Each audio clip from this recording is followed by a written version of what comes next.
Three creative ways to attract new clients. So, number one, invite your previous clients to gift a mini version of your service for free to someone they know who would benefit from it.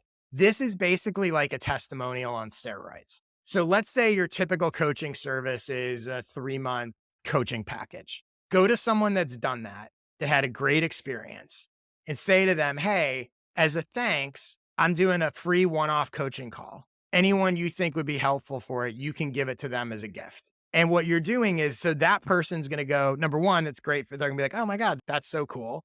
And they get to feel like they can do a nice thing for someone.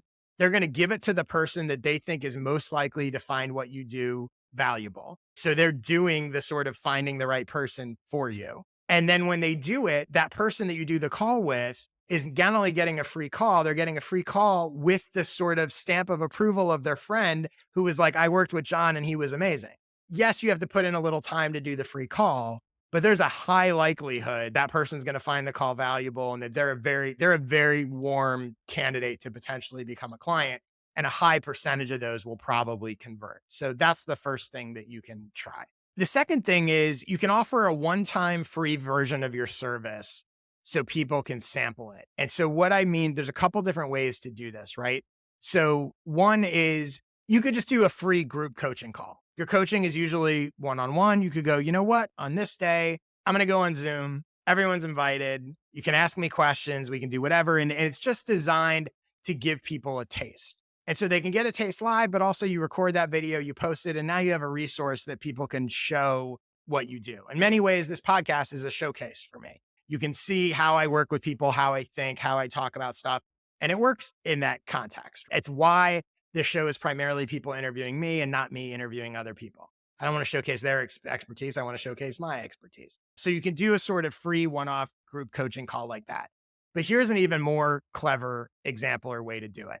Again, let's say that you offer coaching and let's say it's typically like a 3-month coaching program or whatever it is. You could find a client that you feel strongly that you could help and take them on for free, full 3 months, free deal. But all they have to agree to is that you can record the sessions and release them as a podcast. So now people can have a whole season of the podcast, which is a series of coaching calls you had with one client. So people can follow along this journey and see the transformation, see exactly what your coaching service is. There's a narrative story that people will hopefully get hooked on. And all it's cost you is the time you invest with one free client. And now you can use that in a million different ways. You can attract an audience. And again, this is another example of getting back to the best way to sell a product is the product. Show them what it is. So that's the second option, right? Can you figure out a way to do a one-time free version that you can then leverage in different ways to draw in clients?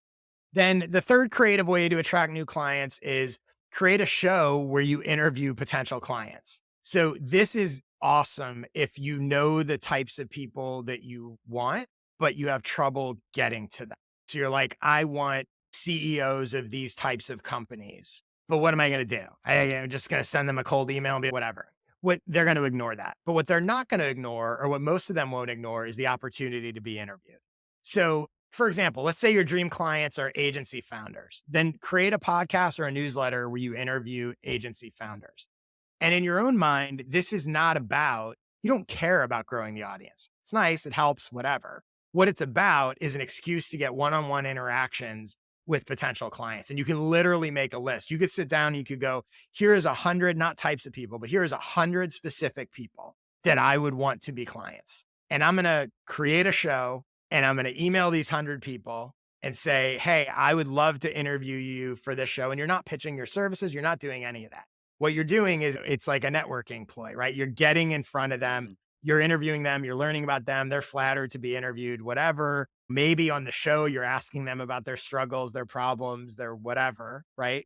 You're not solving them, but you're getting like the ultimate market research on how to pitch them. And then after the show, you go, hey, you were talking about how difficult it is to manage your team. That's something I actually help people with if you're ever interested.